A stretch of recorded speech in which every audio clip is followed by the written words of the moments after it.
बहुत समय पहले की बात है। एक छोटे से शहर मंगलापुर में दो बहनें रहती थीं। दोनों बहनों में बड़ा प्रेम था। उनके माँ बाप की बचपन में मृत्यु हो गई थी। बड़ी बहन राधा घरों में काम करके अपना और अपनी बहन सीता का पेट पालती थी। एक दिन की बात है। राधा, ऐसा कब तक चलेगा? रोज रोज वही खाने की दिक्कत।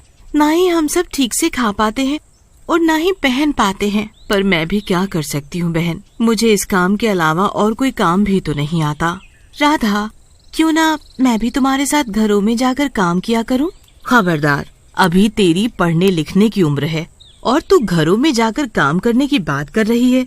अरे, मैं तुझे पढ़ा लिखा कर टीचर बनाना चाहती हूँ। राधा की बात सुनकर सीता चुप हो जाती है। वो कुछ नहीं बोलती और जाकर चुपचाप सोने चली जाती है। क्या करूँ इस लड़की का, ये तो कुछ समझती ही नहीं। मैं तो इसे पढ़ाना लिखाना चाहती हूँ, पर यह है कि काम करने की जिद कर रही है। और अगले दिन, सीता, सीता, मैं काम करने जा रही हूँ, तुम अपना ध्यान रखना और किसी को भी घर में मत आने देना। ठीक है राधा, तुम आराम से अपने काम पर जाओ। राधा अपनी मालकिन के घर काम करने जाती है।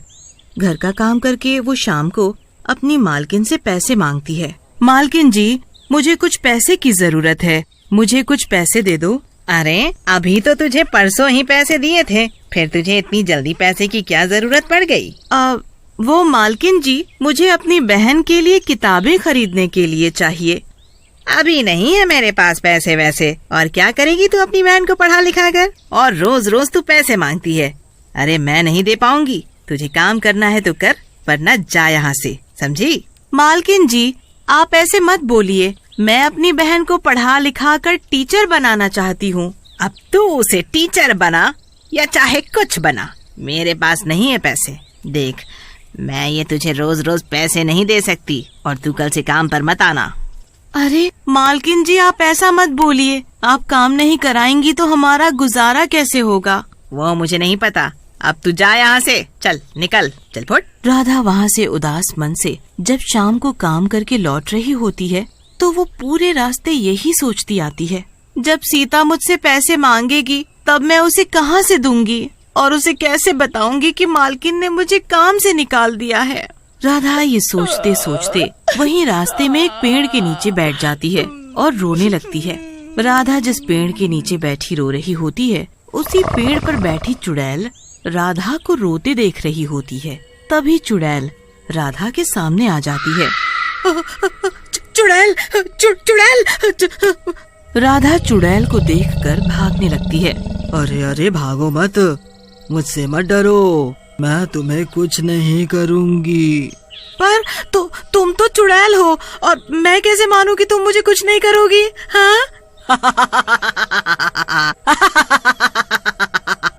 अरे सच में कुछ नहीं करूँगी। अच्छा, अब तुम मुझे ये बताओ कि तुम इस तरह रो क्यों रही थी? हाँ? राधा फिर चुड़ैल को सारी बात बताती है।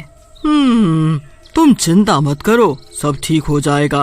अब तुम बस अपने घर जाओ। राधा जब अपने घर जाने लगती है तो चुड़ैल भी राधा के साथ साथ उसके घर चली जाती है। इस बात का पता राधा को नहीं चलता कि चुड़ैल उसके साथ उसके घर आ गई है। राधा के घर आते ही सीता राधा से पैसे मांगती है। राधा, तुम अपनी मालकिन से पैसे मांग कर लाई हो? वो सीता, मालकिन ने मुझे पैसे देने से मना कर दिया। पर तू चिंता मत कर बहन, मैं कहीं न कहीं से पैसे का इंतजाम कर दूंगी। राधा ने मन ही मन सोचा कि मैं सीता को कैसे बताऊं कि मालकिन ने मुझे काम से निकलवा दिया है। राधा, क्या बात है, आज तुम कुछ उदास लग रही हो, कुछ हुआ है क्या? राधा सीता की बात सुनकर रोने लगती है।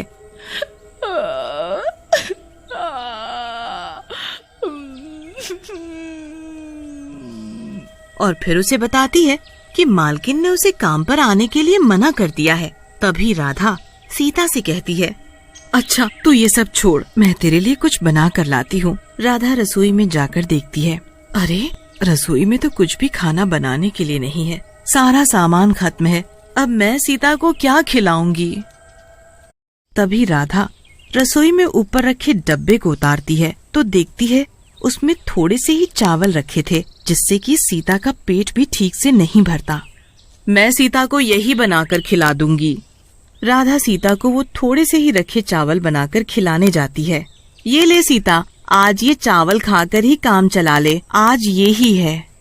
सीता देखती है कि राधा अपनी थाली नहीं लाई। राधा, तुम्हारी थाली कहाँ है? राधा कुछ नहीं बोलती तो सीता सब समझ जाती है और वो चावल में पानी मिलाकर आधा राधा को दे देती है और आधा खुद खाती है। खाना खाते खाते राधा रोने लगती है। राधा, तुम रो मत, हम दोनों कुछ न कुछ तो करेंगे जिससे कि हम पेट भरकर खाना तो खा सके। तभी सीता के दिमाग में एक आइडिया आता है। क्यों ना तुम मेरे स्कूल के बाहर चिली पोटैटो बेचो? मेरे स्कूल के पास ही एक आंटी खाने पीने की चीजें बेचती हैं। उनकी बड़ी कमाई होती है, तो तुम भी स्कूल के बाहर चिली पोटैटो बेच सकती हो। पर तेरे स्कूल के पास चिली पोटैटो बेचना ठीक रहेगा? तुझे अजीब नहीं लगेगा? नहीं राधा, मुझे क्यों अजीब लगेगा? तो फिर ठीक है, कल से मैं चिली पोटैटो बेचूंगी। फिर दोनों बहनें खाना खाकर सो जाती हैं। आधी रात में सीता का पेट न भरने के कारण उसे बहुत जोरों से भूख लगती है। राधा, मुझे बहुत जोरों से भूख लग रही है। मेरा पानी वाले चावल से पेट नहीं भरा। लगता है आज तो पानी पीकर ही पेट भरना पड़ेगा। राधा रसोई में पानी पीने जाती है और वो उधर जाकर देखती है कि रसोई में विभिन्न प्रकार का भोजन रखा है। राधा खाना देखकर बहुत खुश हो जाती है और दोनों बहनें पेट भरकर खाना खाती हैं और सो जाती हैं। और अगली सुबह राधा सुबह जल्दी उठकर चिली पोटैटो बनाने की तैयारी करने लगती है। जब चिली पोटैटो बनकर तैयार हो जाता है, सीता, मैं चिली पोटैटो बेचने जा रही हूँ, तुम समय से स्कूल चले जाना, ठीक है? ठीक है राधा। राधा स्कूल के बाहर चिली पोटैटो बेचने लगती है। चिली पोटैटो ले लो, चिली पोटैटो ले लो, गर्मा गर्म चिली पोटैटो, आ जाओ जल्दी जल्दी आ जाओ, ताजे ताजे गर्मा गर्म, जो खाएगा वो उंगलियां चाटता रह जाएगा। जल्दी जल्दी आओ, चिली पोटैटो खाओ। दीदी, एक प्लेट चिली पोटैटो दे दो ना। अभी देती हूँ बच्चों, अभी देती हूँ, ठहरो जरा। राधा उसे चिली पोटैटो दे देती है। वो बच्चा चिली पोटैटो खाने लगता है और खाकर कहता है, अरे वाह, ये तो बड़े स्वादिष्ट चिली पोटैटो हैं। दीदी, मुझे एक प्लेट और देना। अरे, तुम्हें चिली पोटैटो अच्छे लगे? हाँ दीदी, मुझे और खाना है। हाँ, अभी देती हूँ। राधा उस बच्चे को एक प्लेट और देती है और जब उसके चिली पोटैटो बिक जाते हैं, तब वो अपना ठेला लेकर अपने घर की ओर चल देती है। देखते ही देखते राधा की दुकान पर चिली पोटैटो अच्छी मात्रा में बिकने लग जाते हैं। राधा एक दिन सीता से बात करते हुए, अरे सीता, मुझे अब लग रहा है कि मुझे हेल्पर की जरूरत पड़ेगी। अब रेहड़ी पर बहुत भीड़ होती है। राधा ये बात बोलती है, तभी चुड़ैल उनके आगे आ जाती है।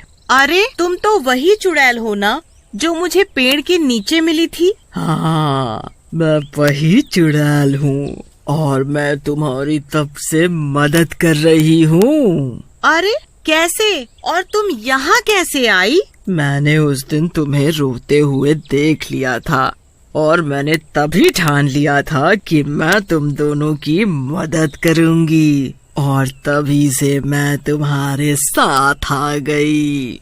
उस दिन मैंने रात को देखा कि तुम्हारे पास तो खाने के लिए खाना भी नहीं है, तभी मैंने तुम्हारे लिए खाने का रात में इंतजाम किया। अच्छा, रात में इतना सारा खाना तुमने रखा था क्या? हाँ, मैंने अपनी शक्तियों से तुम्हारे लिए खाना प्रकट किया था। अच्छा, अब मैं समझी।